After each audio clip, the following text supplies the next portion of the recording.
दोस्तों, स्वागत है आपका अपने YouTube चैनल में। आज हम बात करने जा रहे हैं द्वारकापुरी के बारे में, जिसे द्वारिका भी कहा जाता है।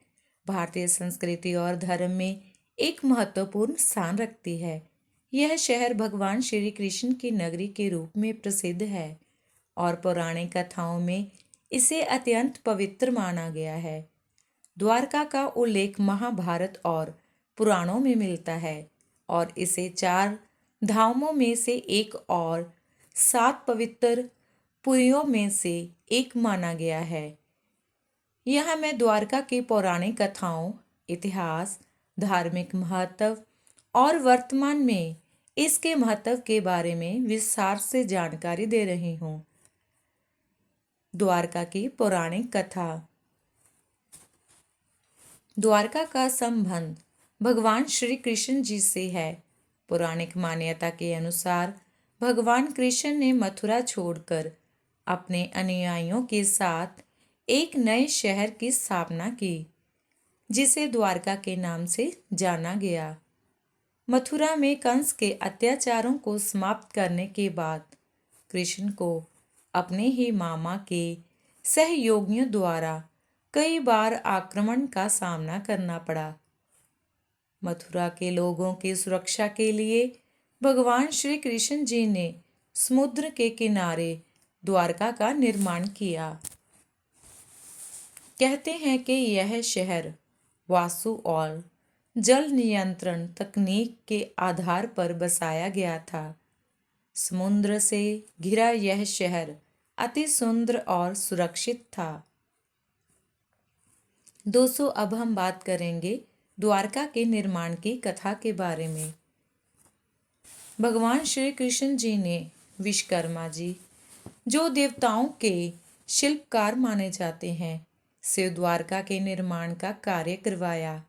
ऐसी मान्यता है कि द्वारका को भगवान इंद्र और वरुण से अनुमति लेकर समुद्र के किनारे स्थापित किया गया था। द्वारका एक सुनियोजित शहर था, जिसमें महलों, मंदिरों और सुंदर बाग बगीचों का निर्माण किया गया था। अब हम बात करेंगे महाभारत में द्वारका के वर्णन के बारे में। महाभारत में द्वारका का उल्लेख कई जगहों पर आता है।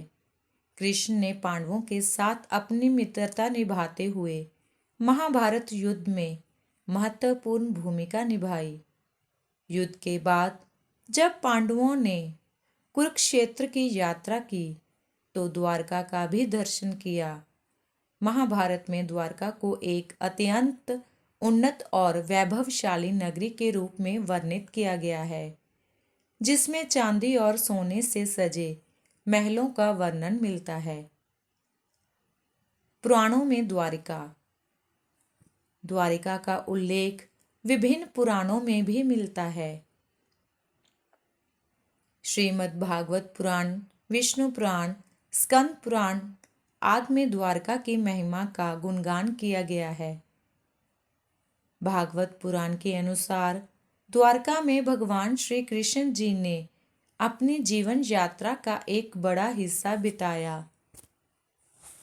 उनके जीवन की अनेक महत्वपूर्ण घटनाएं इसी नगरी में घटी, जैसे कि रुक्मिणी का हरण, शिशुपाल वध, नरकासुर का अंत और उनके पुत्र प्रद्युम्न की कहानियां। अब हम बात करेंगे द्वारका के पतन के बारे में। भगवान श्री कृष्ण जी के जीवन के अंत में द्वारका का पतन भी शुरू हुआ।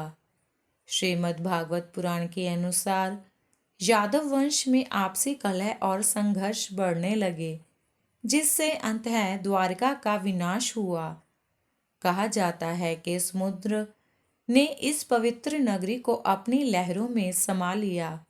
माना जाता है कि भगवान श्री कृष्ण जी के देह त्याग के पश्चात द्वारिका पूरी समुद्र में डूब गई। अब हम बात करेंगे द्वारका के पुरातात्विक अवशेष के बारे में। 20वीं सदी में द्वारिका के रहस्यमय इतिहास को जानने के लिए कई पुरातत्व उत्खनन किए गए हैं। भारत के गुजरात राज्य में द्वारका के तट के पास समुद्र के भीतर कुछ प्राचीन संरचनाओं और अवशेषों की खोज की गई है। यह उत्खनन द्वारका के पौराणिक इतिहास की पुष्टि करता है। समुद्र के नीचे मिली संरचनाएं जैसे कि स्तंभ और पत्थर के टुकड़े इस और संकेत करते हैं कि यह क्षेत्र कभी एक प्राचीन और समृद्ध नगरी रहा होगा। दोस्तों, अब हम बात करेंगे द्वारका के धार्मिक महत्व के बारे में। द्वारका को 4 धामों में से एक माना जाता है। हिंदू धर्म में 4 धाम यात्रा का विशेष महत्व है और द्वारका इन 4 धामों में से एक है। ऐसा माना जाता है कि यहाँ भगवान श्री कृष्ण जी की उपस्थिति होने के कारण यह स्थान अत्यंत पवित्र है।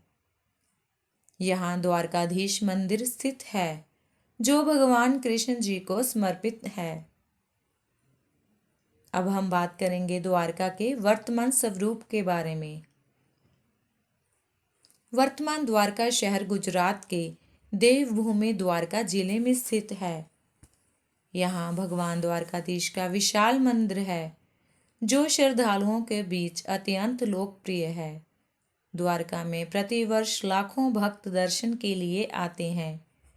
मंदिर का निर्माण चंदन की लकड़ी और पत्थरों से किया गया है और इसकी वास्तुकला अद्वितीय है। द्वारका का सांस्कृतिक और सामाजिक योगदान जिसके बारे में हम वर्णन करने जा रहे हैं। द्वारका न केवल धार्मिक दृष्टिकोण से बल्कि सांस्कृतिक और सामाजिक दृष्टिकोण से भी महत्वपूर्ण है। यहाँ पर प्रतिवर्ष अनेक सांस्कृतिक उत्सव और धार्मिक आयोजन किए जाते हैं। जन्माष्टमी, होली, दिवाली आदि प्रमुख त्योहार यहाँ पर विशेष रूप से मनाए जाते हैं।